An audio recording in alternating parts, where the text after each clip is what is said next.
Good morning, everyone.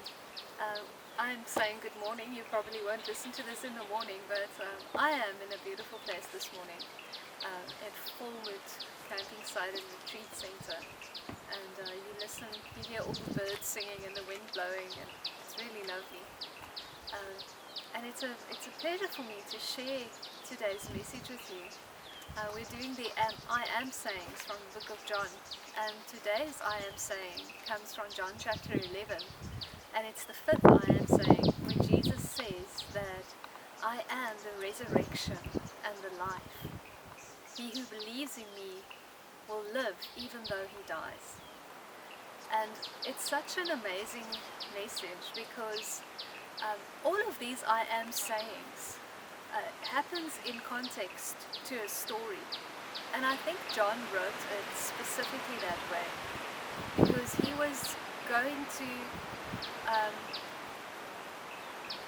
he taps into a part of our humanness, our human likeness that needs to know and needs to see the divine Jesus, who needs to see Jesus as the great I am. It was the same with the John chapter 6 where he said, I am the bread of life.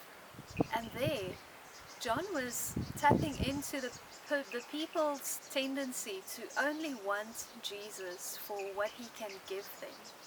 The physical bread and the physical fish that he could multiply. They didn't really want Jesus for himself. And when Jesus said, only those who eat my flesh and drink my blood can have part of me, a lot of disciples left him that day. And it's the same with when Jesus said, I am the light of the world. It happened in context of the story where Jesus encounters a woman caught in adultery. And instead of shining a blinding light on her sin and condemning her and judging her, he instead offers her forgiveness and grace and mercy. And today's I am saying, where Jesus says in John chapter 11, verse 25 to 26, I am the resurrection and the life. This story happens in the context of one of Jesus' dearest friends. There was a Dasi. He's just saying hi to us. But this saying where Jesus says, I am the resurrection and the life, happens in the context of a story in John chapter 11, where Jesus' dearest friends, Martha and Mary and Lazarus, are in a distressful, desperate need of having Jesus with them. It happens towards the end of Jesus' ministry, where these disciples and those walking closest to him have seen him perform miracles. They have seen him heal the blind and heal the sick and heal the lepers and exorcise demons. They've seen Jesus in all his glory and might. And Lazarus in John chapter 11 gets sick. Very, very sick. And Jesus hears about Lazarus' illness and he waits before he responds. He says to the disciples, this illness will not end in death, but it will be used to show me, display my glory. And during this whole story, when you read John chapter 11, you see people's reactions to Jesus. Remember I said that John is writing so to almost reveal our humanity and the rawness of our emotions and sometimes how we get to misunderstand Jesus. And this is one of those situations again.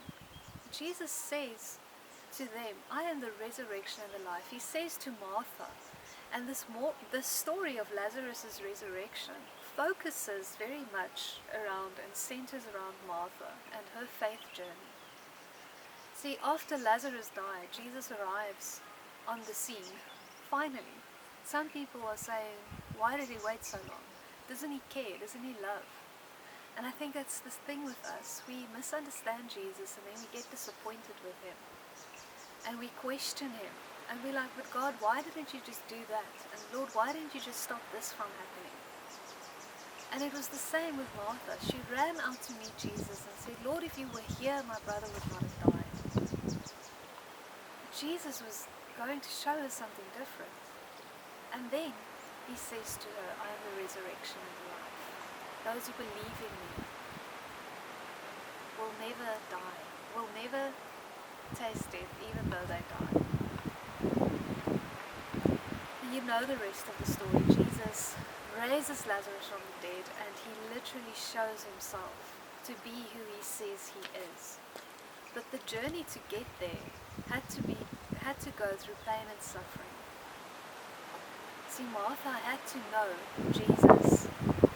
She knew that Jesus is the resurrection and the life in her head, but now she had to experience and see it for herself. And it required her to respond in faith. It required her to not only believe Jesus with her head, but to know and believe Jesus with her entire being. So this week in your Bible study from the